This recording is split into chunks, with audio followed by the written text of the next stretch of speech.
श्री कृष्ण गोविंद हरे मुरारे, हे नाथ नारायण वासुदेवाय। जय श्री राधे कृष्णा जी। नमस्कार दोस्तों, आप सभी का मेरे चैनल में हार्दिक स्वागत है।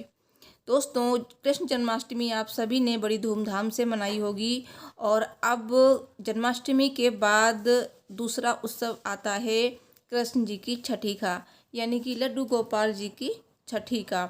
तो छठी कब मनाई जाएगी और छठी कैसे मनाते हैं, ये सब जानेंगे हम इस वीडियो में। और छठी वाले दिन आपको एक काम अवश्य करना चाहिए।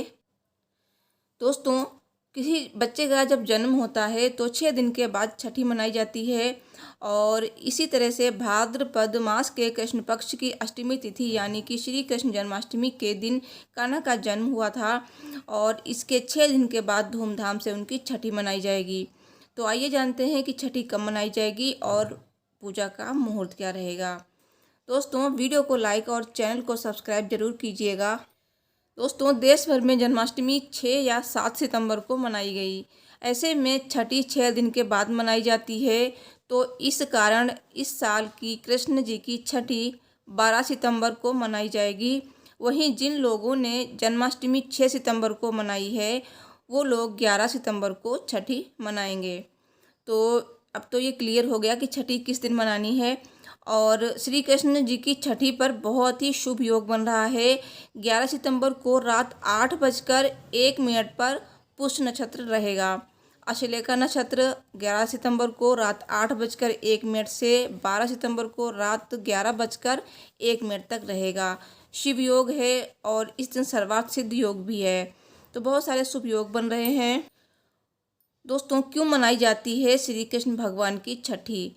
तो हिंदू मान्यताओं के अनुसार किसी घर में बच्चे के जन्म के 6 दिन के बाद छठी मनाई जाती है और माना जाता है कि इस दिन छठी मैया की पूजा की जाती है और छठी मैया की पूजा करने से बच्चे का स्वास्थ्य अच्छा रहता है। छठी देवी को बच्चों की अधिष्ठात्री देवी माना जाता है और उनकी कृपा से राजा प्रियव्रत के मृत पुत्र को पुनर्जीवित किया गया था। इसी के कारण बच्चे के जन्म के 6 दिन के बाद छठ पूजा की जाती है और इस दिन कढ़ी चावल बनाने का प्रावधान है। इसीलिए श्री कृष्ण जी की छठी के दिन कढ़ी चावल जरूर बनाने चाहिए। तो आइए जानते हैं कि पूजा कैसे करें छठी के दिन। छठी के दिन सुबह स्नान आदि करने के साथ साफ सुथरे वस्त्र धारण कर लें। इसके बाद कान्हा जी को पंचामृत से दूध, दही, घी सहित गंगा जल से स्नान कराएं। इसके बाद दक्षिणावर्ती शंख अगर आपके वहाँ है तो दक्षिणावर्ती शंख से भगवान को स्नान कराएं। इसके बाद साफ वस्त्र से पोछें, पीले रंग के वस्त्र पहनाएं और लड्डू गोपाल हैं तो लड्डू गोपाल का, अगर भगवान कृष्ण है तो उनका श्रृंगार करें। साथ ही भगवान को मुकुट पहनाएं, आभूषण पहनाएं, पीले चंदन का टीका अवश्य लगाएं और फूल माला अर्पित करें। और इस दिन भोग में आपको माखन मिश्री जरूर अर्पित करना चाहिए।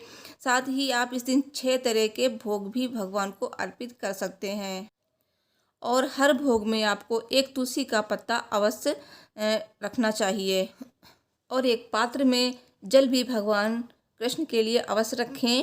और उसके बाद आप घी से दीपक जलाकर भगवान की आरती करें और उनको इस दिन आप एक नाम भी दे सकते हैं, जैसे कि लड्डू गोपाल, ठाकुर जी, कान्हा, नंदलाल, या फिर आप अन्य नामों से जैसे कि बांके बिहारी आदि नामों से उन्हें बुला सकते हैं। तो इस तरह से आप भगवान कृष्ण की पूजा कर सकते हैं, लड्डू गोपाल की पूजा कर सकते हैं। दोस्तों, इसके बाद अपने घर की चाबी कन्हैया जी को सौंप दें और उसके बाद लड्डू गोपाल की कथा पढ़ें। मान्यता है कि ऐसा करने से कन्हैया जी की कृपा हमेशा बनी रहती है और घर में सुख समृद्धि और धन वैभव की वृद्धि होती है। और छठी के दिन कढ़ी चावल आपको ज़रूर बनाने चाहिए। कढ़ी चावल का भी आप भोग लड्डू गोपाल को या कन्हैया जी को लगा सकते हैं। तो अभी सुनते हैं लड्डू गोपाल की छठी की कथा। पौराणिक कथा के अनुसार भगवान श्री कृष्ण के परम भक्त कुंभन दास थे। उनका एक बेटा था रघुनंदन। कुंभन दास के पास भगवान श्री कृष्ण का एक चित्र था जिसमें वो बांसुरी बजा रहे थे। कुंभन दास हमेशा उनकी पूजा में ही लीन रहते थे। वो अपने प्रभु को कभी भी कहीं छोड़कर नहीं जाते थे। एक बार कुंभन दास के लिए वृंदावन से भगवत कथा के लिए बुलावा आया। पहले तो कुंभन दास ने उस भागवत में जाने से मना कर दिया, परंतु लोगों के आग्रह करने पर वे जाने के लिए तैयार हो गए। उन्होंने सोचा कि पहले वे भगवान श्री कृष्ण की पूजा करेंगे, इसके बाद वो भागवत कथा करके अपने घर वापस लौट आएंगे। इस तरह से उनका पूजा का नियम भी नहीं टूटेगा। कुंभन दास ने अपने पुत्र को समझा दिया कि मैंने भगवान श्री कृष्ण के लिए भोग तैयार कर दिया है, तुम बस ठाकुर जी को भोग लगा देना। इतना कहकर वो वहाँ से चले गए। कुंभन दास के बेटे ने भोग की थाली ठाकुर जी के सामने रख दी और उनसे विनती की कि वो आएं और भोग लगा लें। रघुनंदन मन ही मन में सोच रहा था कि ठाकुर जी आएंगे और अपने हाथों से खाएंगे, जैसे सभी मनुष्य खाते हैं। कुंभन दास के बेटे ने कई बार भगवान श्री कृष्ण से आकर खाने के लिए कहा, लेकिन भोजन को उसी प्रकार से देखकर वो निराश हो गया और रोने लगा। उसने रोते रोते भगवान श्री कृष्ण से कहा कि भगवान आकर भोग लगाइए। उसकी पुकार सुनकर ठाकुर जी ने एक बालक का रूप रखा और भोजन करने के लिए बैठ गए, जिसके बाद रघुनंदन के चेहरे पर मुस्कुराहट आ गई। वृंदावन से भागवत करके जब कुंभन दास घर लौटे तो उसने अपने बेटे से प्रसाद के बारे में पूछा। रघुनंदन ने अपने पिता से कहा कि ठाकुर जी ने सारा भोजन खा लिया है।